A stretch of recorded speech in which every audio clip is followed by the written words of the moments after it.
요한복음 1장 보도록 하겠습니다. 요한복음 1장 19절 34절까지 함께 교독하도록 하겠습니다. 요한복음 1장 19절에서 34절 말씀까지입니다.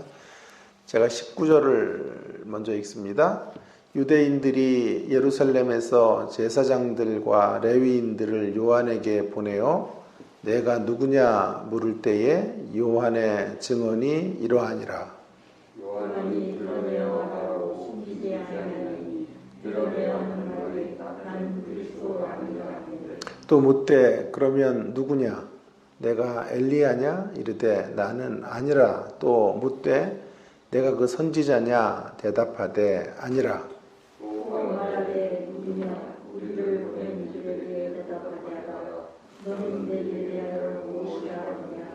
이르되 나는 선지자 이사야의 말과 같이 주의 길을 곧게 하라고 광야에서 외치는 자의 소리로다 하니라. 그들은 바리새인들이 보내더라. 또 물어 이르되 내가 만일 그리스도도 아니요 엘리야도 아니요 그 선지자도 아닐진데 어찌하여 세례를 베푸느냐? 요한이 대답하되 나는 물로 세례를 베푸는거니와 너희 가운데 너희가 알지 못하는 한 사람이 있으니 곧 내 뒤에 오시는 그이라. 나는 그의 신발끈을 풀기도 감당하지 못하겠노라 하더라.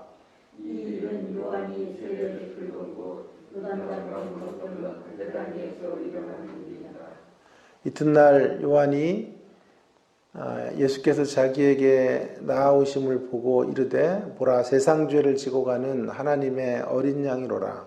내가 전에 말하기를 내 뒤에 오는 사람이 있는데 나보다 앞선 것은 그가 나보다 먼저 계시다 한 것이 이 사람을 가르치니라. 나도 그를 알지 못하였으나 내가 와서 물로 세례를 베푸는 것은 그를 이스라엘에 나타내려 함이라 하니라. 요한이 또 증언하여 이르되 내가 보내 성령이 비둘기같이 하늘로부터 내려와서 그의 위에 머물렀더라. 나도 그를 알지 못하였으나 나를 보내어 물로 세례를 베풀라 하신 그이가 나에게 말씀하시되 성령이 내려서 누구 위에든지 머무는 것을 보거든 그가 곧 성령으로 세례를 베푸는 이인 줄 알라 하셨기에 내가 보고 그가 하나님의 아들이심을 증언하였노라 하니라. 아멘. 34절까지 왔습니다. 오늘 말씀의 제목은 무엇으로 빛이 되는가 하는 것인데요. 여러분, 빛은 언제 빛나게 될까요? 누군지는 모르지만 어느 분이 아주 좋은 답을 우리에게 주었는데요. 빛은 어둠과 함께 있을 때 비로소 빛이 된다. 깊이 음미해 보아야 될 대목이라고 생각합니다. 빛은 어둠과 함께 있을 때 비로소 빛이 된다는 것입니다. 어둠 속에서 빛은 가장 찬란해지고 분명한 모습으로 드러나게 되는 것이죠. 어둠 가운데 빛이 된 사람들이 많지만 그 대표 주자는 오늘 본문으로는 세례 요한일 것입니다. 세례 요한의 등장은 요한복음에서 빛에 대한 강론과 함께 엮여져 있습니다. 오늘 본문의 세례 요한이 어떻게 빛에 대한 논의와 함께 설명되고 있는지를 좀 우리가 제가 한 3막 정도로 좀 만들어 봤어요. 1막은요, 참 빛으로 오신 예수님부터 논의가 시작이 되는 것입니다. 4절에 보시면 그 안에 생명이 있었으니 이 생명은 사람들의 빛이라. 자, 예수님 안에 생명이 있고 근데 그 생명은 사람들에게 빛으로 드러나는 거죠. 근데 그냥 빛이 아니에요. 사실은 정확히 말하면 예수님은 참빛이에요. 참빛. 9절에 보시면 참빛 곧 세상에 와서 각 사람에게 비치는 빛이 있었나니 예수님은 참된 빛이에요. 자, 이제 빛에 대한 강론 2막은 뭐냐 하면 세상 사람들이 그 빛을 거절하는 것이죠. 빛에 대한 태도에 있는데 5절에 보시면 빛이 어둠에 비치되 어둠이 깨닫지 못하더라. 인생들이 어두움이기 때문에 참빛이 오신 것을 깨닫지 못하죠. 깨닫지 못하니까 어떻게 될까요? 믿지 못하겠죠. 10절과 11절에 그가 세상에 계셨으며 세상은 그로 말미암아 지은 바 되었으되 세상이 그를 알지 못하였고 자기 땅에 오매 자기 백성이 영접하지 아니했다. 성경은 그렇게 말하죠. 이게 2막입니다. 이제 세 번째 빛에 대한 강론 3막은 그 어둠 속에서 빛의 자리로 나간 사람의 이야기죠. 다 어둠이에요. 세상은 온통 어둠이에요. 온통 예수님을 영접하지 않는 그 자리에 주님의 편이 되어 주님 편에 서서 주님을 증언한 한 사람이 있었다라고 말합니다. 6절에 드디어 그 주인공이 소개되어져 있죠. 하나님께로부터 보내심을 받은 사람이 있으니 그의 이름은 요한이라. 세례 요한이. 요한복음에 처음 그의 이름이 여기 이렇게 등장하게 되는 거죠. 그는 한마디로 요한복음 안에서는 빛을 받아들인 사람으로 소개되어져 있는 거죠. 빛을 지지하는 사람, 참 빛 대신 예수님을 지지한 사람. 6절과 7절에 그가 요한이고 그가 증언하러 왔고 빛에 대하여 증언하고 모든 사람이 자기로 말미암아 믿게 하려 함이라고 7절에서 말하고 있고 15절에도 좀 보시면 요한이 그에 대하여 증언하여 이르되 내가 전에 말하기를 내 뒤에 오시는 이가 나보다 앞선 것은 나보다 먼저 계심이라 한 것이 이 사람을 가리킴이라 하니라. 그는 빛을 증언하는 자, 빛의 증거자라 이렇게 말하고 있죠. 자, 이렇게 빛의 강론, 빛에 대한 논의와 함께 논의의 3막을 장식했던 제가 이 막은 그냥 제가 만든 거죠. 제가 3막을 장식했던 세례 요한에 대한 이제 본격적인 논의를 우리가 읽은 19절에서부터 34절에서 세례 요한을 다루고 있는데요. 우리가 집중해야 될 대목은 이 대목인 것 같아요. 어떻게 세례 요한이 그 어둠의 세상 가운데 온통 칠흑 같은 어둠, 무지 가운데 있는 그 세상에서 빛을 발견하게 되었나? 빛의 사람이 되어 먼저 빛을 받아들이고 그 빛을 지지하는 인생이 되었을까 하는 것이 우리의 궁금증이에요. 자, 이 문제를 한번 풀어보도록 하겠습니다. 이에 대한 본격적인 논의를 하기에 앞서서 어떻게 무엇으로 빛이 되었는가를 논의하기에 앞서서 우리가 주목해야 될 구절은 두 구절인데요. 31절과 33절이에요. 31절과 33절에 두 번 반복되는 구절이 있는데 이런 구절이죠. 나도 그를 알지 못하였으나 31절 나도 그를 알지 못하였으나 33절에도 나도 그를 알지 못하였으나 두 번 동일한 문구를 쓰고 있는 것을 보게 됩니다. 여기 첫 번째 교훈이 있다고 생각해요. 첫 번째 교훈은 빛의 사람으로 출발점인데요. 처음부터 자질이 있어서가 아니라 하는 거죠. 처음부터 자질을 가지고 있었던 게 아니었다라고 하는 것을 지금 성경이 강조하고 있는 것을 보게 됩니다. 여인이 낳은 자 중에 가장 위대한 자는 세례 요한이다 이렇게 말합니다. 그러나 그도 하늘에서 뚝 떨어진 존재가 결코 아님을 말하고 있죠. 물론 그의 남다른 신앙을 우리는 부정할 수 없어요. 소중한 대목이지만 그러나 결코 그는 신앙 천재가 아니에요. 오늘 우리가 함께 불렀던 찬송 1절의 가사처럼 366장 1절 어두운 내는 밝히사 진리를 보게 하소서 진리의 열쇠 내게 주사 참빛을 찾게 하소서. 그러니까 이 찬송가 가사처럼 그가 어두운 눈이 밝혀진 거예요. 진리를 보게 된 거예요. 그러니까 오늘 성경이 강조하려는 건 그 어떤 대목에도 자질론이 설 자리가 없다라고 하는 말이죠. 기독교 신앙에서 자리 잡을 수 없는 어떤 금기라 그럴까요? 절대 자리 잡아서는 안 되는 사항은 자질론이에요. 위대한 하나님의 사람 세례 요한도 처음부터 어둠을 극복할 수 있었던 존재는 아니었다. 다시 강조하지만 처음부터 신앙 천재는 아니었다. 라는 것이죠. 그가 위대한 신앙의 자리로 갈 수 있었던 것은 그 자신에게 있는 탁월함 때문이 아니라 주께서 그의 어두운 눈을 밝혀 주셨고 진리를 보게 하셔서 참빛을 찾을 수 있게 된 것이다. 진리에 대한 문외 안에서 진리에 붙들려 사는 인생이 비로소 된 것이다. 라고 하는 것입니다. 저는 이 구절을 묵상하는데 참 위안이 되더라고요. 나도 그를 알지 못하였으나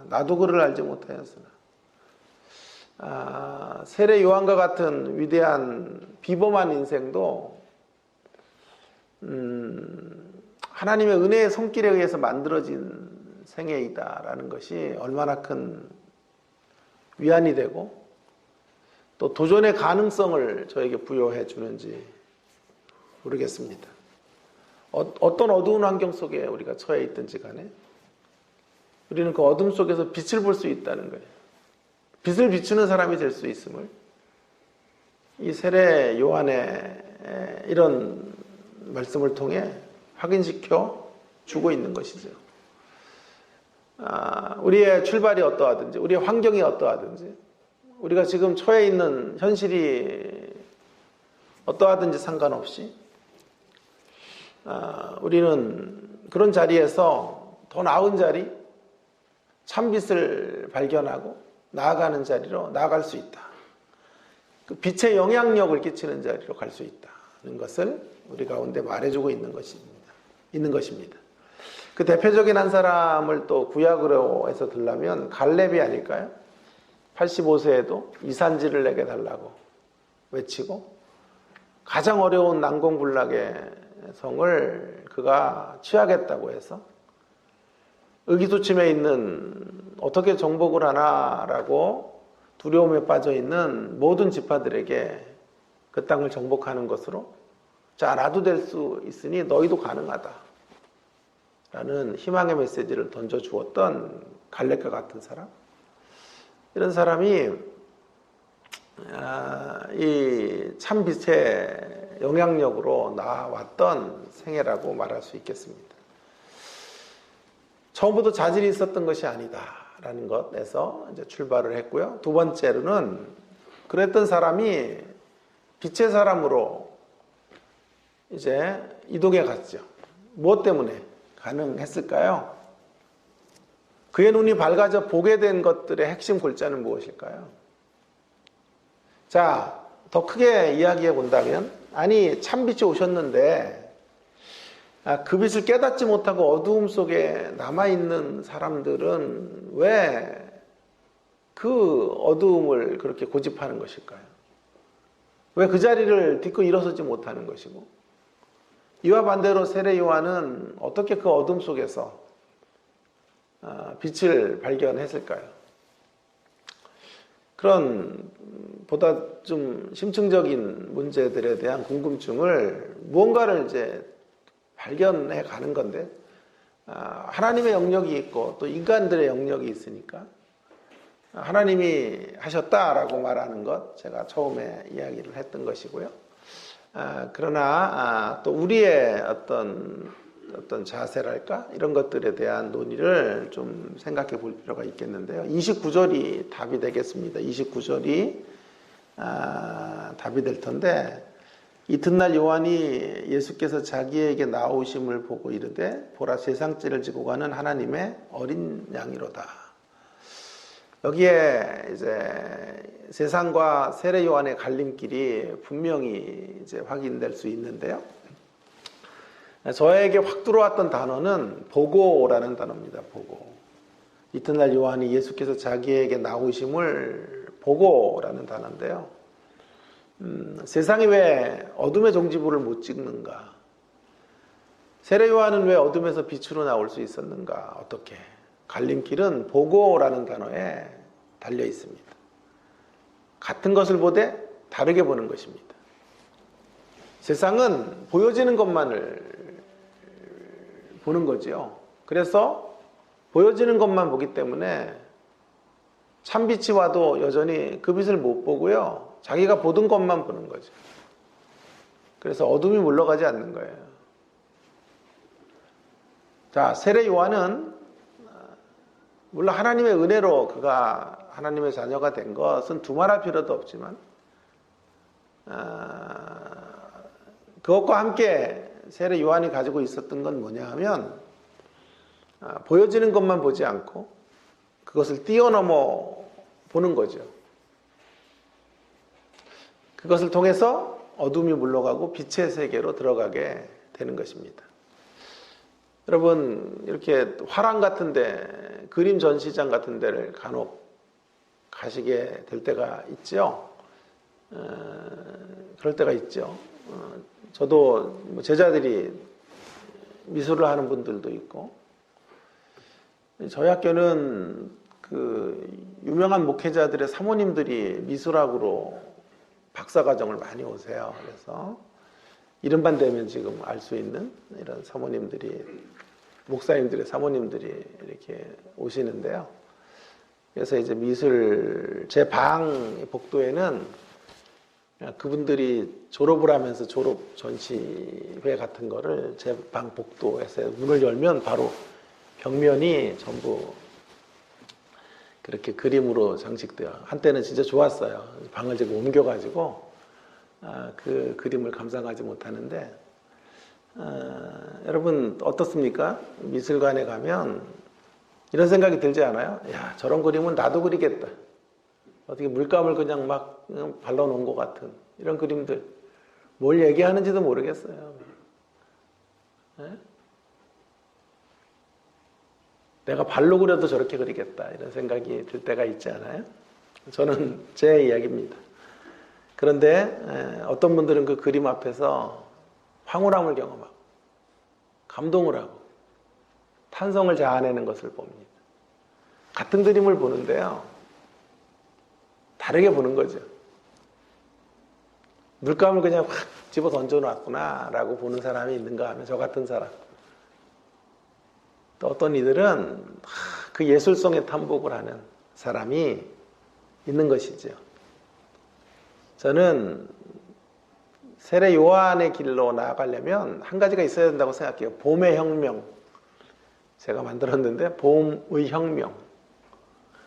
보는 것에 혁명적 변화가 일어나야 된다. 그래야만 칠흑 같은 어둠을 깨트릴 수 있다. 자, 이제 한 걸음 더 좀 들어가서요, 세상이 왜 못 보게 되었는지를 한번 좀 규명해 보고요. 세례 요한이 그 자리에서 그런 세상 가운데서 어둠 가운데서 볼 수 있었던, 그래서 빛으로 나올 수 있었던 그런 이유가 무엇인지를 더 구체적으로 좀 한번 생각해 보려고 하는데, 뭘 봤을까? 뭘 못 봤을까? 자, 흥미롭지 않습니까? 자, 저만 늘 흥미로워요. 자, 세상이 참빛을 보고도 보지 못한 이유가 뭘까요? 보았는데 못 봐요. 수백억짜리 그림을 이렇게 갖다 놨는데 거기 참여하라는 줄 알고 가서 막 그림칠을 했다는 이야기도 얼마 전에도 들렸잖아요. 돈으로 환산할 수 없는 그림인데 그 그림의 가치를 모르니까, 그 그림이 뭔지를 모르니까 그런 일들 하는 거 아니에요? 전시회 놨는데 모든 사람이 참여해서 거기다 그림 그려야 되는 줄 알고 그림 그렸다 그러잖아요. 아마 그분들 뭐 커플이었다는데 인생 쪽박 날 뻔했는데 뭐 변상금은 안 받겠다고 했다 그러네요. 왜 참빛이 왔는데 빛을 보고도 보지 못하는 걸까요? 이유는 간단해요. 보던 것을 멈춰야 되거든요. 내가 보던 것을 멈추고 그 빛에 응시해야 되는데, 보던 것을 그냥 계속 바라보면, 보던 것에 계속 눈이 고정되면 예수님이 오셔도 예수님이 시시하거나 예수님이 잘 보이지 않는 거예요.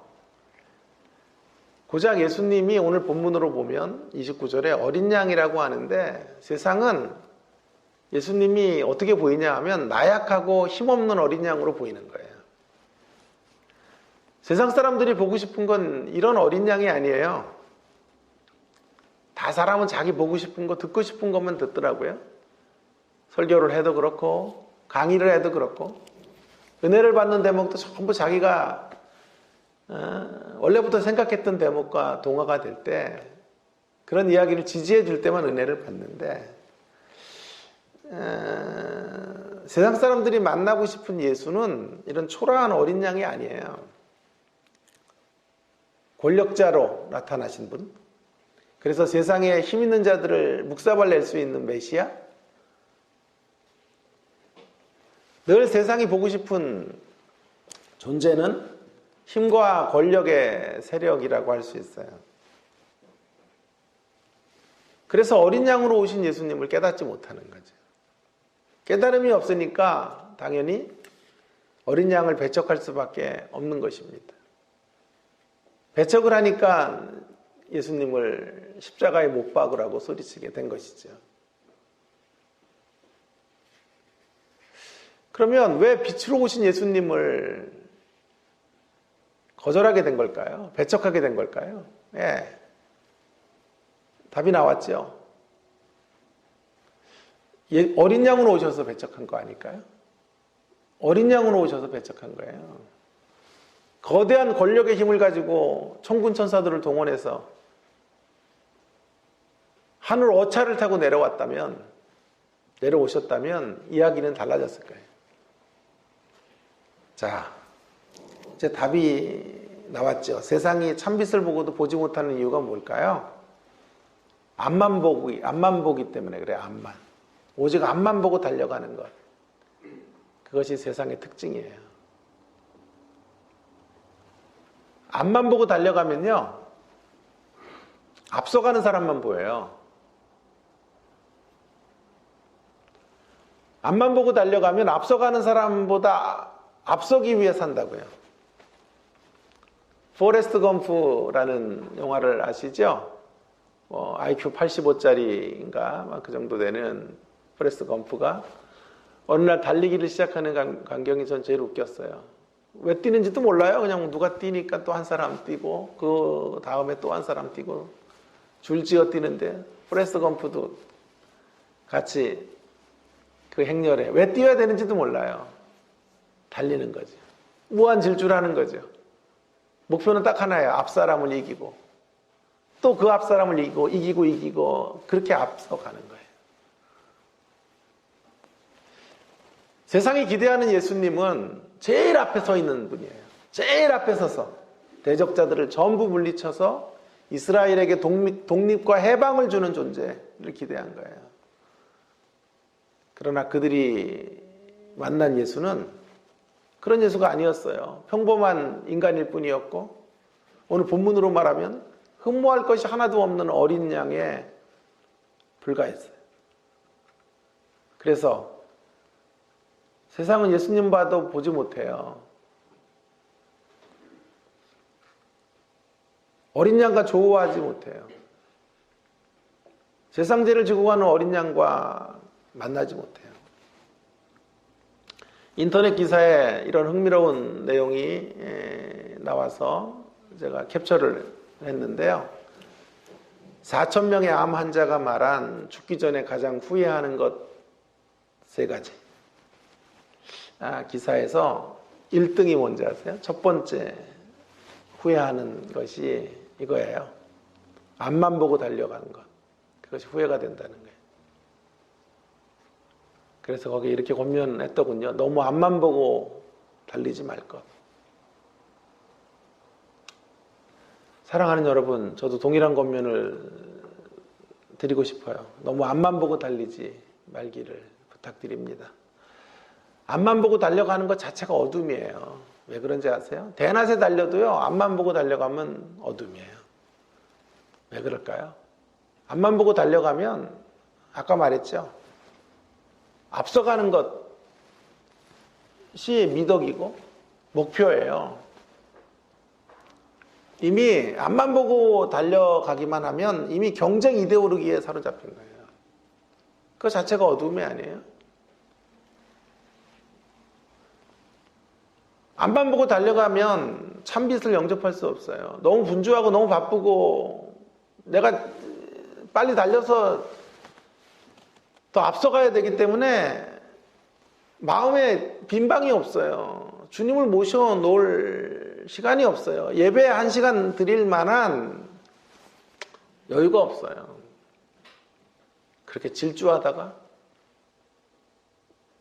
우리의 인생을 마치게 되는 거죠. 그것보다 원통하고 또 원통한 일이 어디 있겠어요. 그런 인생의 자리에 서지 않게 되기를 간곡히 부탁을 드립니다.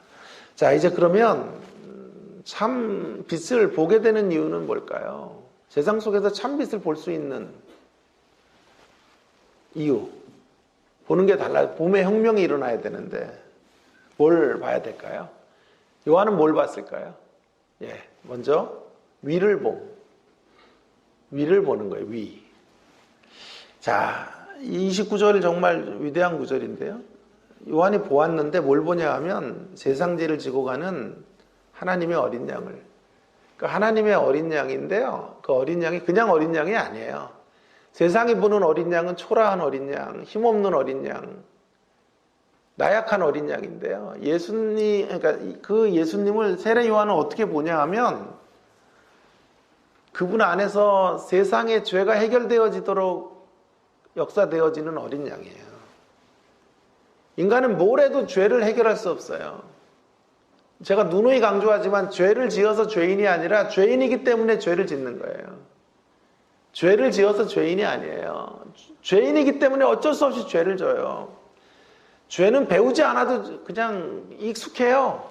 아이들 보세요. 그냥 욕심내고 남의 거 빼앗고 어린 아이들이니까 그게 이쁘고 귀여운 거죠.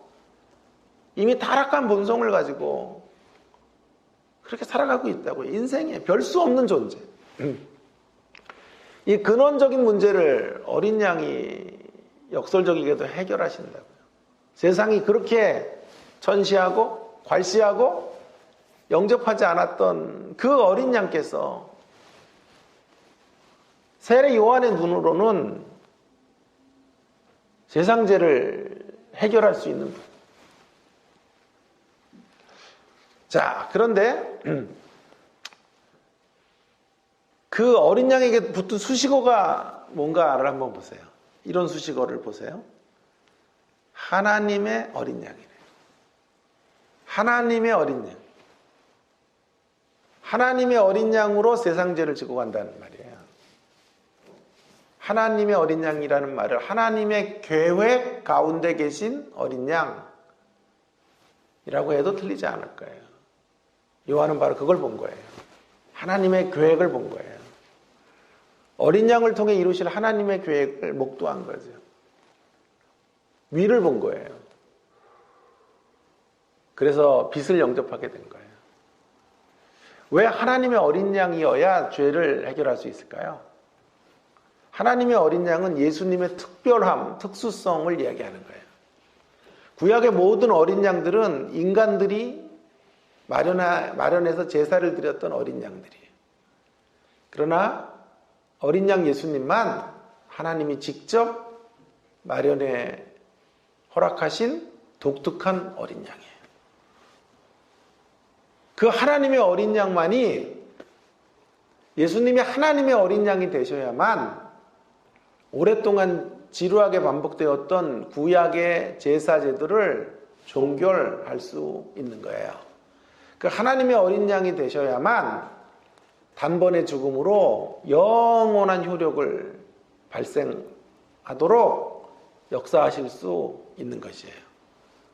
그래서 세례 요한이 그 예수님을 보고는 하나님의 관점으로 하나님의 어린 양이로다 외치는 거죠. 세례 요한은 지금 현상을 보는 게 아니에요. 그분의 초라한 모습을 보는 게 아니에요.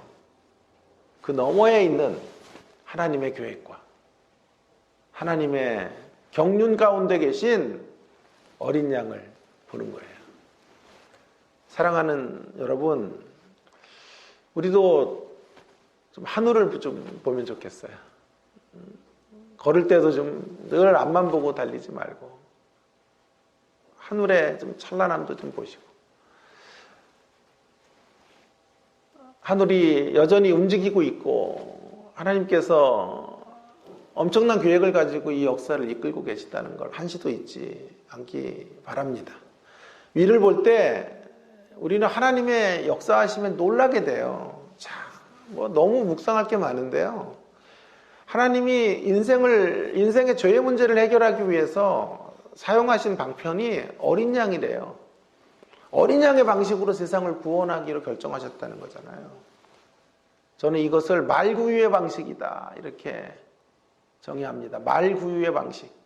말구유에 태어나셨다. 그래서 제가 이름을 붙였어요. 말구유의 방식.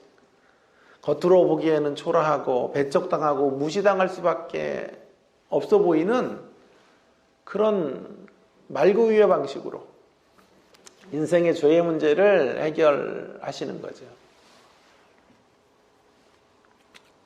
미미해 보이시는 예수님의 모습으로 왕궁에 태어나게 하시지 않아요, 예수님을.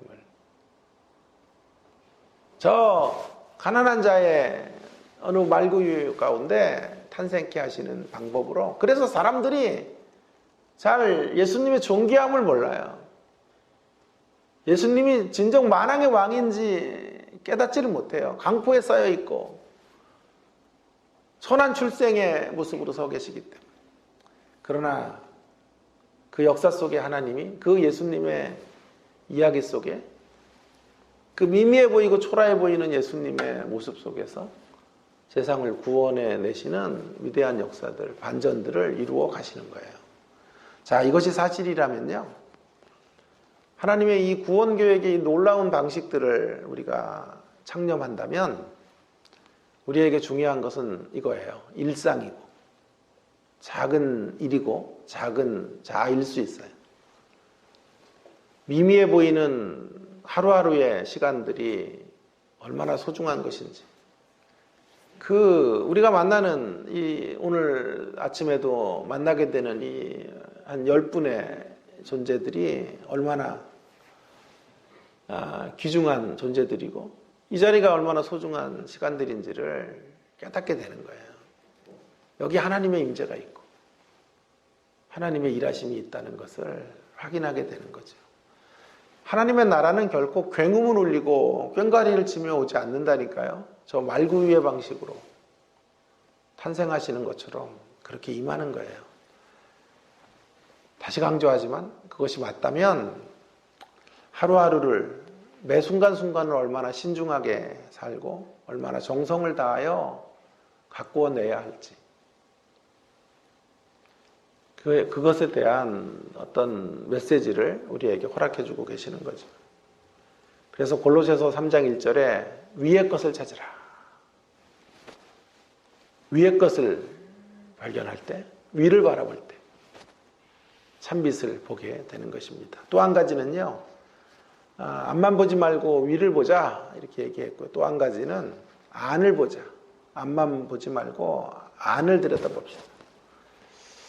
안을 보아야 한다는 말은 자신이 누구인지를 발견하는 건데요. 세례 요한은 사람들의 인정과 평판 속에서 엄청나게 그 시대의 슈퍼스타와 같은 사람이에요.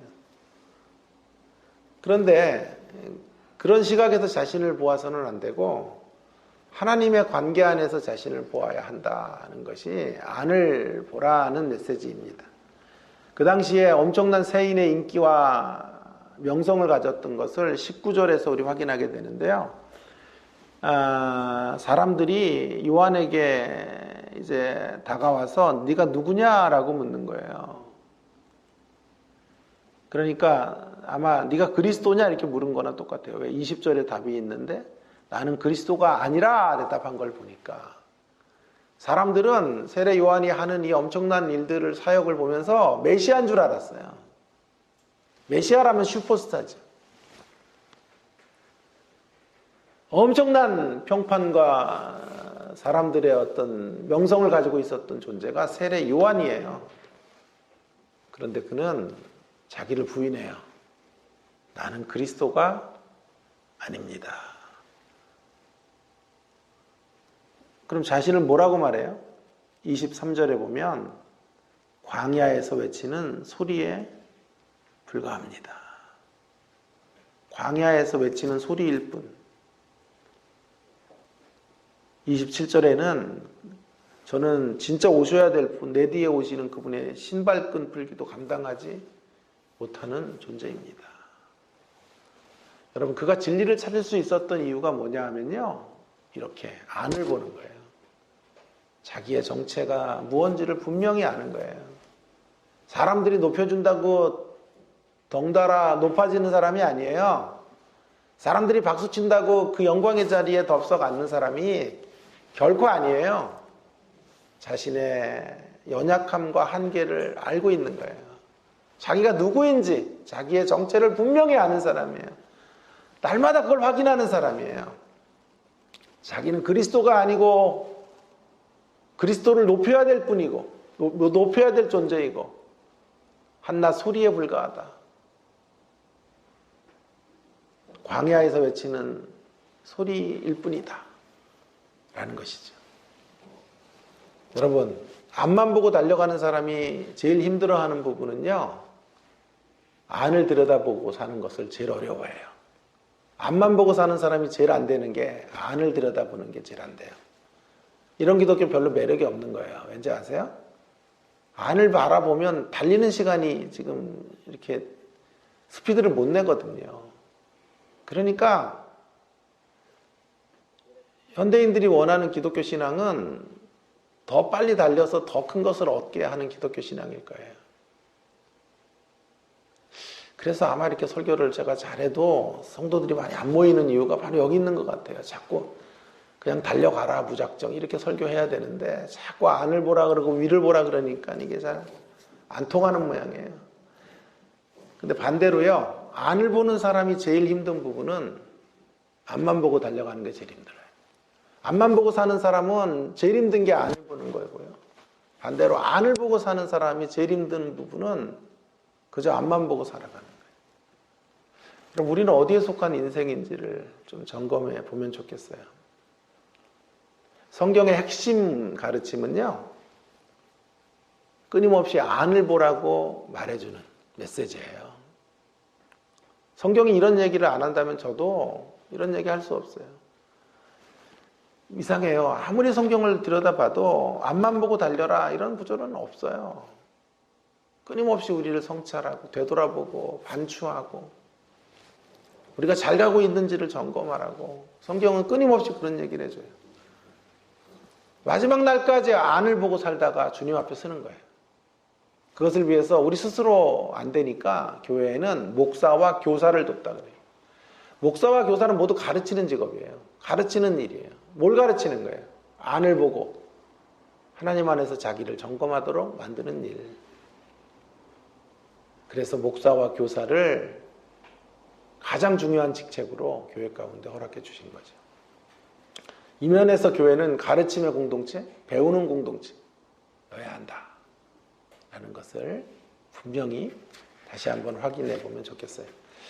마지막 한 1분만 더 하면요, 빛의 사람으로의 최종적 사명이 뭘까?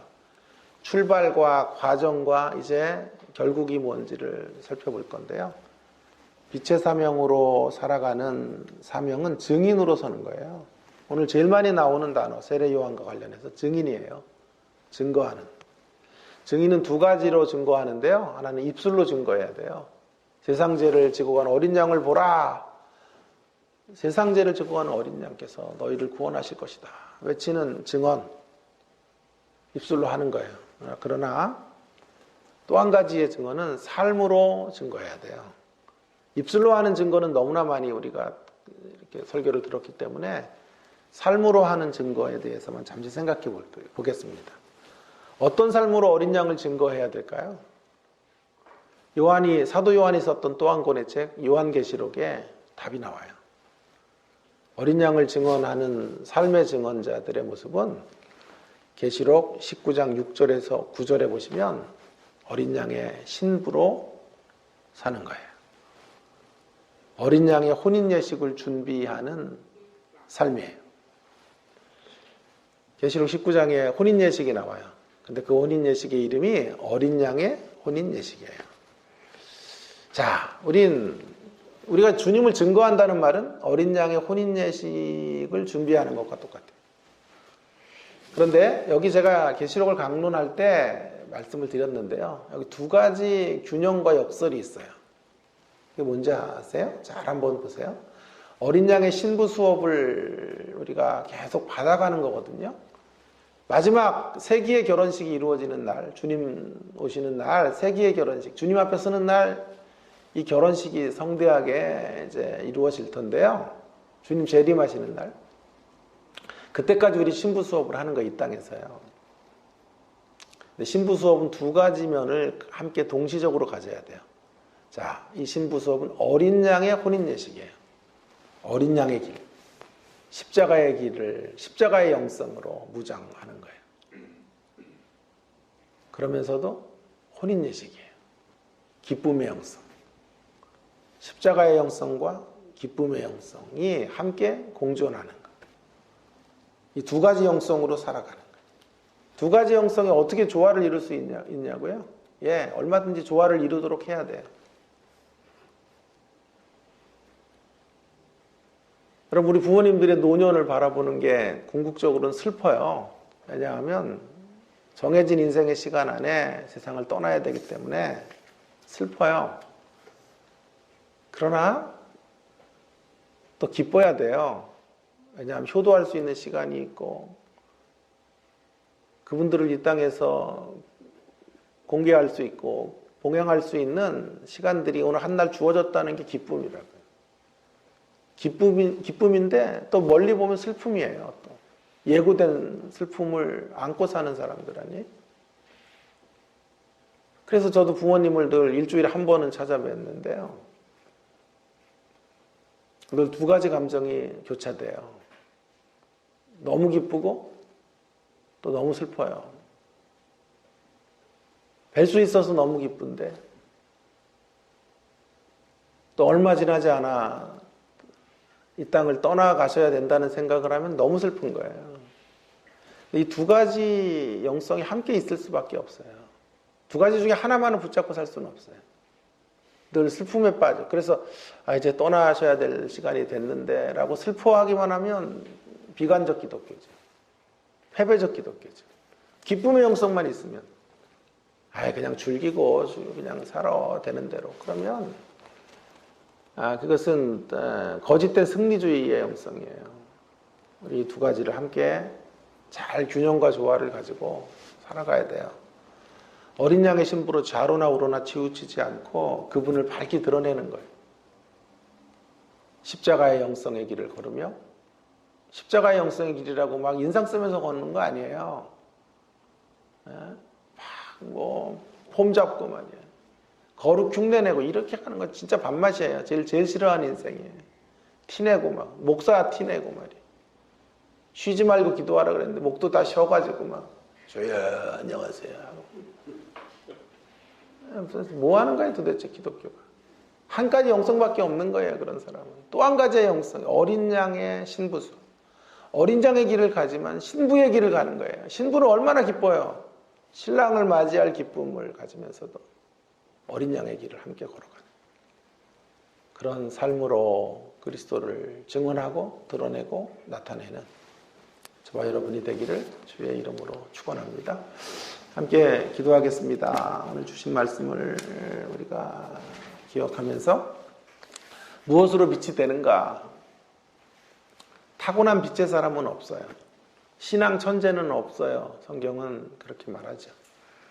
하나님의 어린 양 예수님을 만나야 됩니다. 앞만 보고 가면 못 만나요. 세상이 앞만 보고 달리니까 예수님이 오셔도 못 만나는 거예요. 위를 봐야 돼요. 하나님의 계획을 보고 안을 봐야 돼요. 무엇보다도 자기 안을 성찰할 때 주님을 발견하고 이 허무한 인생 길을 깨닫게 되는 거예요. 그러면서 어떻게 살아야 할까? 남겨진 인생 의미 있게 사는 게 뭔가? 더 큰 성공을 향해 달려가는 것인지, 더 가치 있는 인생의 걸음을 붙잡고 가야 될 것인지, 이런 생각들을 하게 되는 것이죠.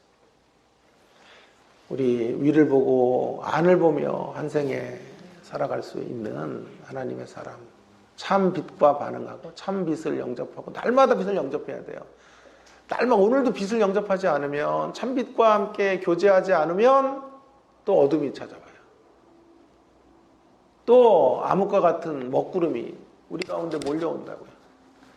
그래서 신부증인으로 주님을 증거하는 십자가의 영성과 기쁨의 영성을 함께 갖고 주님을 마지막까지, 우리 사는 날까지 우리의 삶으로 증언하는 우리가 되기를 위해서 동성으로 함께 기도하기 원합니다. 기도하십시다. 하나님 아버지, 감사합니다. 오늘도 저희들에게 귀한 생명의 말씀, 복음의 말씀 주셔서 하나님의 뜻, 하나님의 거룩하심을 나타내고 드러낼 수 있는 하나님의 사람들이 되게 해주셔서 감사합니다. 우리 어둠이었으나 빛을 알지 못하였던 존재들이지만 하나님 아버지, 참빛인 예수님이 우리의 눈을 열어주시고 빛을 보게 해주셔서 감사합니다. 예수님 안에서 하나님 빛의 생애가 되었음으로 인하여 감사합니다. 이제 날마다 하나님 아버지 위를 바라보며 살기 원합니다. 하나님의 계획과 경륜을 읽어가며 살아가기 원합니다. 하나님 또 날마다 안을 바라보며 안을 들여다보며 살기 원합니다.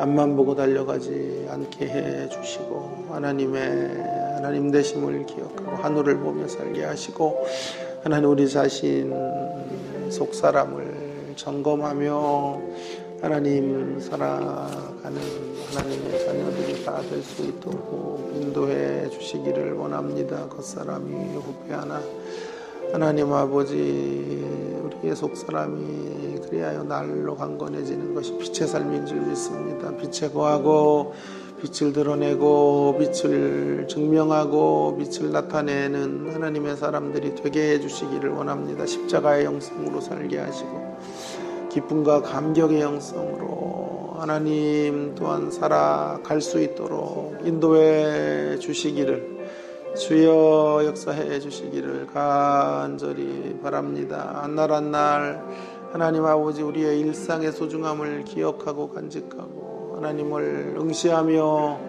빛의 자녀들답게 빛으로 나아가는 생애들이 되도록 인도해 주시기를 간절히 원하오니 하나님 도와주시고 역사해 주시기를 원합니다. 함께 주옵소서. 계속해서 우리 교회를 위해서 우리 새벽마다 빼놓지 않고 우리가 이때라도 교회를 위해서 기도하지 않으면 우리 교회에 기도할 시간이 사실 없습니다. 우리 주님의 십자가 교회를 위해서 기도해 주시기를 바랍니다. 제가 설교 중에도 말씀드렸지만 교회의 가장 중요한 기능은 교사와 목사의 기능이에요. 가르침의 사역, 가르침의 역사들, 하나님의 진리의 교훈들이 올바로 서야 돼요. 그래서 진리의 기둥과 터가 굳건하게 세워지는 교회 되어야 합니다.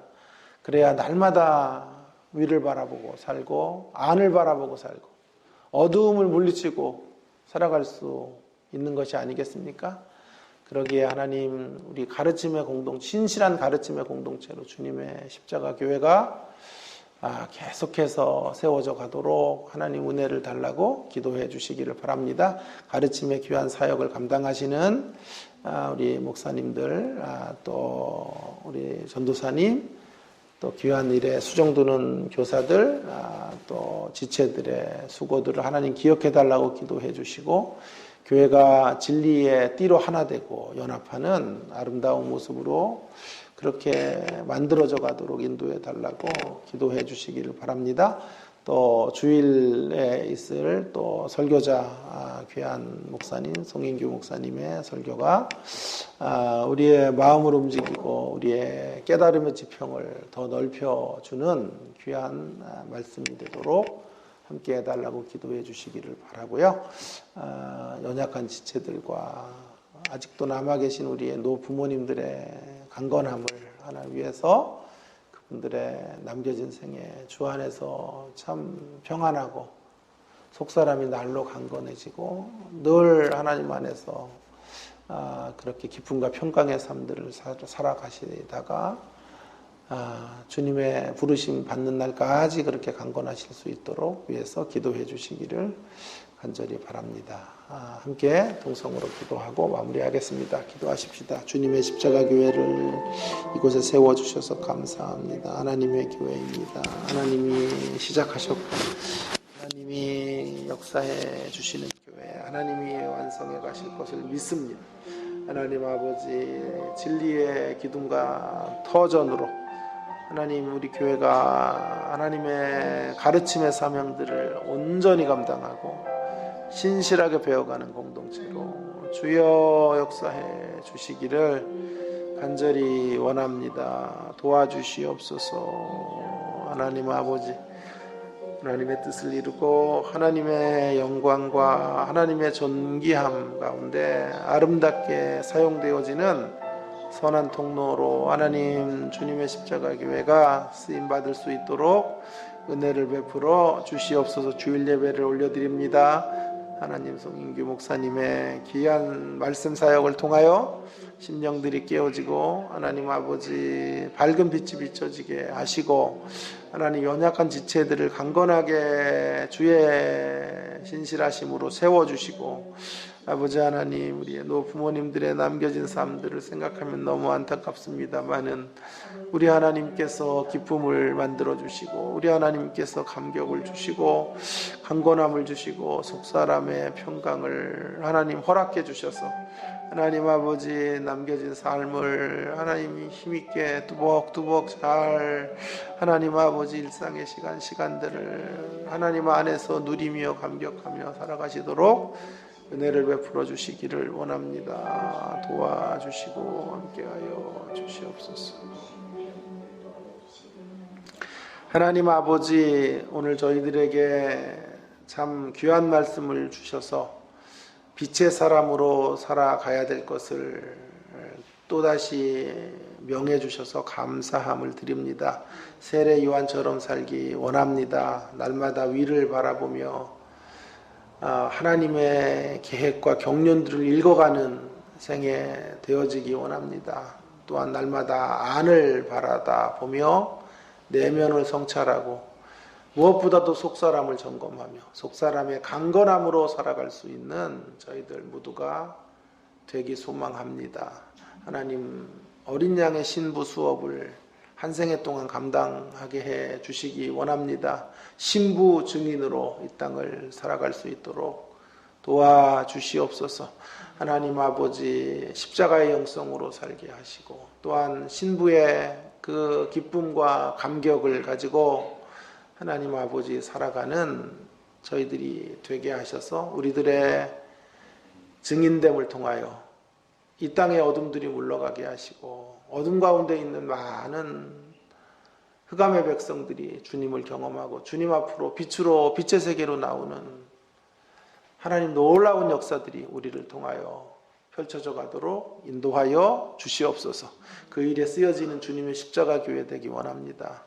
하나님, 진리의 기둥과 터전으로 굳게 세워지는 우리 교회 되게 하시고 많은 이들을 옳은 대로 이끌고 빛으로 이끄는 귀한 교회로 마지막 시대에 쓰여질 수 있는 하나님의 교회 되게 하여 주시옵소서. 연약하신 지체들, 물질에 어려움 당하신 성도님들 도와주시고 또 건강을 하나님 잃어버린 많은 분들 최적의 몸 상태를 주셔서 마지막까지 그런 몸 상태로 주님을 섬길 수 있도록 은혜를 주시기를 원합니다. 노부모님들의 남겨진 삶들을 바라보면 마음이 아픕니다. 그러나 하나님, 우리가 그분들과 함께 보낼 수 있는 시간들이 있는 것을 감사하며 기뻐하는 가운데 섬김을 다하게 하시고 하나님, 우리 노부모님들의 남은 생애들을 주의 평강 가운데 지키시고 속사람의 강건함으로 붙들어 주시기를 간절히 원합니다. 오늘도 개인 기도 시간에 우리를 만나 주시고 주님과 1대1로 교제하는 복된 시간이 되도록 함께 해 주시옵소서. 예수님 존귀하신 이름으로 간절히 기도 올리옵나이다. 아멘.